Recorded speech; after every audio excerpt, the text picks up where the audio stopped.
దేశభక్తి ప్రతి పౌరుల్లో కులాలకు మతాలకు ప్రాంతాలుగా అందరి మనసులో ఉండే విధంగా యువమోర్చా కార్యక్రమం ఉంటుంది. ప్రతి ఇంటి మీద ఒక జెండాని కట్టే కార్యక్రమం యువమోర్చా తీసుకోవడం జరిగింది. ప్రతి యువమోర్చా కార్యకర్త ఒక్కొక్క వ్యక్తి రోజుకు 100 మెసేజ్లు, ఒక్కొక్క వ్యక్తి రోజుకు 25 కాల్స్ ఇట్లా అందరికీ కూడా చేస్తూ మేము అందరినీ కూడా ఏకతాటిపైకి తీసుకొచ్చే ప్రయత్నం చేస్తున్నాం.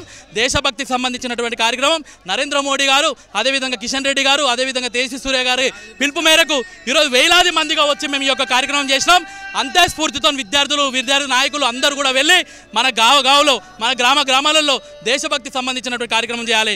ఎవడైతే దేశానికి వ్యతిరేకంగా పోరాటం చేస్తాడో, ఎవడైతే దేశానికి వ్యతిరేకంగా మాట్లాడతారో అలాంటి వ్యక్తులకు అందరూ కూడా వెన్నులో వణుకు పుట్టే విధంగా మనలో దేశభక్తిని పెంపొందించుకోవాలని చెప్పేసి ప్రతి యువతకు సూచనలు, అదేవిధంగా స్ఫూర్తినిచ్చే విధంగా యువమోర్చా యొక్క కార్యక్రమం ముందుకు సాగుతా అని చెప్పేసి ఒక సందర్భంగా యువకుల నుంచి స్పందన ఎట్లుంది? లోకల్గా చాలా చూసారు కదా, మీరే చూసారు కదా, దాదాపుగా 2 కిలోమీటర్ అంతవరకు యాత్ర ఉన్నది. ఇప్పటికీ కూడా విద్యార్థులు, నిరుద్యోగులు, అదేవిధంగా అందరూ కూడా ఇక్కడ గ్యాదర్ అయినారు. దేశభక్తి అనేది వస్తుంది. ఎవడు దేశానికి వ్యతిరేకంగా చేసినా వాళ్ళ వెంట ఎవడు ఉండేది కాదు. ఇదే ఏరియా నుంచి పార్లమెంట్లో పాకిస్తాన్ జిందాబాద్ అన్నటువంటి వ్యక్తులు కూడా ఒకసారి కళ్ళు తెరిచి ఈ యొక్క తిరంగ యాత్రను చూడాలి.